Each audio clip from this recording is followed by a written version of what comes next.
പ്രധാനമന്ത്രി നരേന്ദ്രമോദിയെ തെറി വിളിക്കാനുള്ള ഒരു സാഹചര്യവും രാഹുൽ ഗാന്ധി ഒഴിവാക്കാറില്ല. വയനാട്ടിൽ പെങ്ങൾ MP ആയത് മോദിയെ തെറി വിളിക്കാനുള്ള ലൈസൻസ് കൂട്ടിയെന്നാണോ രാഹുൽ ധരിച്ചു വെച്ചിരിക്കുന്നത്? കിട്ടിയതൊന്നും പോരാ. നല്ല രീതിയിൽ ഒരു നേതാവിൻ്റെതായ മാന്യതയിൽ സംസാരിക്കുകയും പ്രവർത്തിക്കുകയും ചെയ്താൽ എല്ലാവരും തരേണ്ട ബഹുമാനം തരും എന്നത് പലപ്പോഴും രാഹുൽ ഗാന്ധി മറക്കുന്നു. അതാണ് രാഹുലിന്റെ പരാജയവും.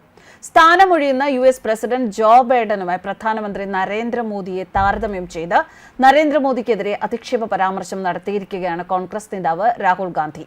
പരാമർശത്തെ ശക്തമായി അപലപിച്ച് വിദേശകാര്യ മന്ത്രാലയം രംഗത്ത്. ജോ ബൈഡനെ പോലെ പ്രധാനമന്ത്രി നരേന്ദ്രമോദിക്കും ഓർമ്മ നഷ്ടപ്പെട്ടുകൊണ്ടിരിക്കുകയാണ് എന്നാണ് മഹാരാഷ്ട്രയിൽ നടന്ന ഒരു തെരഞ്ഞെടുപ്പ് റാലിക്കിടെ രാഹുൽ പരിഹസിച്ചത്. രാഹുലിന്റെ പരാമർശങ്ങൾ അമേരിക്കയുമായി ഇന്ത്യക്കുള്ള സൗഹൃദ ബന്ധത്തിന് ചേർന്നതല്ല എന്നും കേന്ദ്ര സർക്കാരിന്റെ നിലപാടുകളെ പ്രതിഫലിപ്പിക്കുന്നതല്ല എന്നും വിദേശകാര്യ മന്ത്രാലയം വക്താവ് രൺധീർ ജയ്സ്വാൾ പറഞ്ഞു. ഇത്തരത്തിലുള്ള അപക്വമായ പരാമർശങ്ങൾ അങ്ങേയറ്റം ദൗർഭാഗ്യകരമാണ് എന്ന് മാത്രമേ പറയാനാകൂ.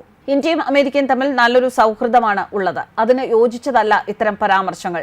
ഇതൊരിക്കലും കേന്ദ്ര സർക്കാരിന്റെ നിലപാടിനെ പ്രതിനിധീകരിക്കുന്നതല്ല എന്നും രൺധീർ ജയ്സ്വാൾ പറഞ്ഞു. അതേസമയം MP ആയി തിരഞ്ഞെടുക്കപ്പെട്ട ശേഷം പ്രിയങ്ക ഗാന്ധി ആദ്യമായി ഇന്ന് വയനാട് മണ്ഡലത്തിൽ എത്തുകയാണ്. ഇന്നും നാളെയും വയനാട് മണ്ഡലത്തിലെ തിരഞ്ഞെടുപ്പ് വിജയാഘോഷ പരിപാടികളിൽ പ്രിയങ്ക പങ്കെടുക്കും. രാഹുൽ ഗാന്ധിയും പ്രിയങ്കയ്ക്കൊപ്പം ഉണ്ടാകും എന്നാണ് ലഭിക്കുന്ന വിവരങ്ങൾ. മലപ്പുറം, കോഴിക്കോട് ജില്ലകളിലാണ് ഇന്നത്തെ പരിപാടികൾ. രാവിലെ 11:30 കരിപ്പൂരിലെത്തുന്ന പ്രിയങ്ക മുക്കത്തെ പൊതുയോഗത്തിലാണ് ആദ്യം പങ്കെടുക്കുക. ഉച്ചയ്ക്ക് ശേഷം കരുളായി, വണ്ടൂർ, ഇടവണ്ണ എന്നിവിടങ്ങളിലും നാളെ കൽപ്പറ്റ, മാനന്തവാടി, സുൽത്താൻ ബത്തേരി എന്നിവിടങ്ങളിലും പരിപാടികളിൽ പങ്കെടുക്കും. പലപ്പോഴും തോന്നിയിട്ടുള്ള ഒരു കാര്യം, അത് ഒരാൾക്ക് മാത്രമല്ല പലർക്കും തോന്നിയിട്ടുള്ള ഒരു കാര്യം തന്നെയാണ്, രാഹുൽ ഗാന്ധിയേക്കാൾ എന്തുകൊണ്ടും പക്വതയുള്ള ഒരു സമീപനമാണ് പ്രിയങ്ക ഗാന്ധിക്കുള്ളത് എന്നത്. അതുകൊണ്ട് തന്നെ വയനാട്ടുകാർ വളരെയധികം പ്രതീക്ഷയോടെയാണ് പ്രിയങ്ക ഗാന്ധിയുടെ ഈ വരവിനെ കാണുന്നത്. പ്രധാനമന്ത്രി നരേന്ദ്രമോദിയെ പരിഹസിക്കുന്നതിനു വേണ്ടിയാണ് ജോ ബൈഡന്റെ പേരിൽ രാഹുൽ അധിക്ഷേപ പരാമർശം നടത്തിയത്. അദ്ദേഹം പറഞ്ഞ വാക്കുകൾ ഇങ്ങനെ: പ്രധാനമന്ത്രിയുടെ പ്രസംഗം കേട്ടു എന്ന് കഴിഞ്ഞ ദിവസങ്ങളിൽ എന്റെ സഹോദരി എന്നോട് പറഞ്ഞിരുന്നു. ഞങ്ങൾ എന്തു പറഞ്ഞിട്ടുണ്ടോ അത് തന്നെയാണ് ആ പ്രസംഗങ്ങളിലെല്ലാം പ്രധാനമന്ത്രി ആവർത്തിക്കുന്നത്. ഒരുപക്ഷെ പ്രധാനമന്ത്രിയുടെ ഓർമ്മശക്തി നഷ്ടപ്പെട്ടിട്ടുണ്ടാകാം. അമേരിക്കൻ പ്രസിഡന്റിനും ഈ പ്രശ്നം ഉണ്ടായിരുന്നു. അദ്ദേഹത്തെ കാര്യങ്ങളെല്ലാം പിറകിൽ നിന്ന് ഓർമ്മപ്പെടുത്തണം. ഉക്രൈൻ പ്രസിഡന്റ് വന്നപ്പോൾ റഷ്യൻ പ്രസിഡന്റ് വന്നു എന്നാണ് അദ്ദേഹം പറഞ്ഞത്. അദ്ദേഹത്തിന്റെ ഓർമ്മ നഷ്ടപ്പെട്ടു. അതുപോലെ നമ്മുടെ പ്രധാനമന്ത്രിക്കും ഓർമ്മ നഷ്ടപ്പെട്ടുകൊണ്ടിരിക്കുകയാണ് എന്നായിരുന്നു രാഹുലിന്റെ പരാമർശം. മോദിയെ കള്ളനെന്ന് വിളിക്കാൻ കോൺഗ്രസ് നേതാക്കളെ രാഹുൽ ഗാന്ധി സമ്മർദ്ദം ചെലുത്തിയതായി ഒരവസരത്തിൽ ഗുലാം നബി ആസാദ് വെളിപ്പെടുത്തിയിരുന്നു. അത് ഏറെ ശ്രദ്ധ പിടിച്ചുപറ്റിയിരുന്ന ഒരു പ്രസ്താവനയായിരുന്നു. രാഷ്ട്രീയത്തിൽ പക്വത തീരെ ഇല്ലാത്ത ആളാണ് രാഹുൽ ഗാന്ധി എന്നും നരേന്ദ്രമോദിയെ ഇത്രയും ഇടതും വലതും നടുക്കും നിന്ന് വിമർശിച്ചാൽ കോൺഗ്രസിന്റെ രാജ്യത്തിനായുള്ള പ്രവർത്തനം അതോടെ തീർന്നു എന്നാണ് രാഹുലിന്റെ ധാരണ എന്നാണ് ഗുലാം നബി ആസാദ് പ്രതികരിച്ചിരുന്നത്. ദേശീയ മാധ്യമത്തിന് ഒരു അവസരത്തിൽ നൽകിയ അഭിമുഖത്തിലാണ് ഗുലാം നബി ആസാദ് രാഹുലിനെതിരെ ഇത്തരത്തിൽ പറഞ്ഞത്.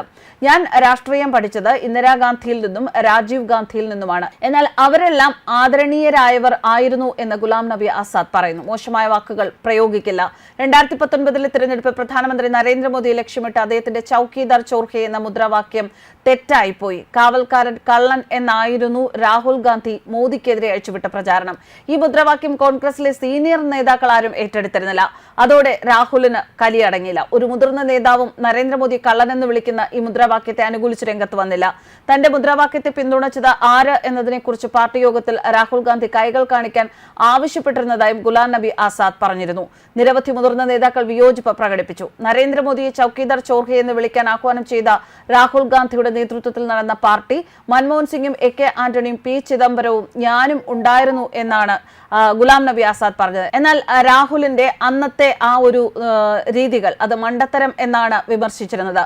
രാഹുൽ രാഷ്ട്രീയം പഠിച്ചെടുത്തല്ല ഞങ്ങൾ രാഷ്ട്രീയം അഭ്യസിച്ചത് എന്ന് ഗുലാം നബി ആസാദ് പറഞ്ഞു. ഗുലാം നബി ആസാദ് മാത്രമല്ല രാഹുലിനെതിരെ ഇത്തരത്തിൽ പറഞ്ഞിട്ടുള്ളത്. പലപ്പോഴും രാഹുലിന്റെ ഇത്തരത്തിലുള്ള നിലപാടുകൾ കോൺഗ്രസിലെ സീനിയർ നേതാക്കന്മാരെ ചൊടിപ്പിക്കുകയും അവരെ വേദനിപ്പിക്കുകയും ഒക്കെ ചെയ്യുന്ന കാര്യങ്ങളാണ്. രാജ്യത്തിന്റെ ഒരു പ്രധാനമന്ത്രിയെ ഇത്തരത്തിൽ വളരെ നീചമായി വിമർശിക്കുക എന്ന് പറയുമ്പോൾ അതിൽ നിന്ന് തന്നെ രാഹുലിന്റെ പക്വതയില്ലായ്മ മനസ്സിലാക്കാൻ സാധിക്കും എന്ന് തന്നെയാണ് പല അവസരങ്ങളിലും മുതിർന്ന കോൺഗ്രസ് നേതാക്കൾ പറഞ്ഞിരുന്നത്. ഇപ്പോൾ രാഹുൽ ഗാന്ധി ഒരു ഇലക്ഷൻ പ്രചരണത്തിനിടെ പ്രധാനമന്ത്രിക്കെതിരെ ഇത്തരത്തിലൊരു ആക്ഷേപം നടത്തിയത് ഇന്ത്യയും അതുപോലെ തന്നെ അമേരിക്കയും തമ്മിലുള്ള സൗഹാർദ്ദപരമായ അന്തരീക്ഷത്തെ ഇല്ലാതാക്കാൻ കാരണമാകും എന്ന് തന്നെയാണ് പലരും ഇതിൽ വിലയിരുത്തൽ നടത്തുന്നത്. ശരിക്കും രാഹുൽ ഗാന്ധിക്ക് ഒരു അല്പമെങ്കിലും ആഭിമുഖ്യമുണ്ടെങ്കിൽ അത് പാകിസ്ഥാനോടാണ് എന്നുള്ളത് പലർക്കും നന്നായിട്ട് അറിയാം. പലപ്പോഴും രാജ്യവിരുദ്ധ പ്രവർത്തനങ്ങൾക്കാണ് രാഹുൽ രാഹുൽ ഗാന്ധി ശ്രമിക്കാറുള്ളത് എന്നത് പല അവസരങ്ങളിലും അദ്ദേഹം തന്നെ തെളിയിച്ചിട്ടുള്ളതാണ്. മോദിയെ ഇടതും വലതും നടുക്കും നിന്ന് ആക്രമിക്കുന്നത് ഒരിക്കലും രാഹുൽ ഗാന്ധിക്ക് ഗുണം ചെയ്യില്ല. കണ്ണിൽ പൊടിയിട്ടു പോകാൻ ആകില്ല. രാഹുലിന് പക്വത ഇല്ല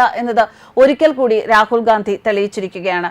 എന്തൊക്കെയായാലും പ്രധാനമന്ത്രി നരേന്ദ്രമോദിയോടുള്ള തന്റെ അരിശം പല വാക്കുകളിലൂടെയും അധിക്ഷേപങ്ങളിലൂടെയും രാഹുൽ ഗാന്ധി ഇത്തരത്തിൽ പ്രകടിപ്പിക്കുമ്പോൾ സ്വന്തം പാർട്ടിയിൽ നിന്ന് തന്നെ കൂടുതൽ ശത്രുക്കൾ അദ്ദേഹത്തിനെതിരെ ഉണ്ടാകും എന്നുള്ള കാര്യത്തിൽ യാതൊരു സംശയവുമില്ല. എന്തായാലും പെങ്ങളുകൂടി ഇപ്പോൾ രാഷ്ട്രീയ രംഗത്ത് കൂടുതൽ ശോഭിക്കാൻ, ഒരു ഭരണ രംഗത്ത് മികവ് കാട്ടാൻ എത്തുമ്പോൾ രണ്ടുപേരുടെയും പെർഫോമൻസ് രാജ്യവും അതുപോലെ തന്നെ ജനങ്ങളും കമ്പയർ ചെയ്യും എന്നുള്ള കാര്യത്തിൽ യാതൊരു സംശയവുമില്ല.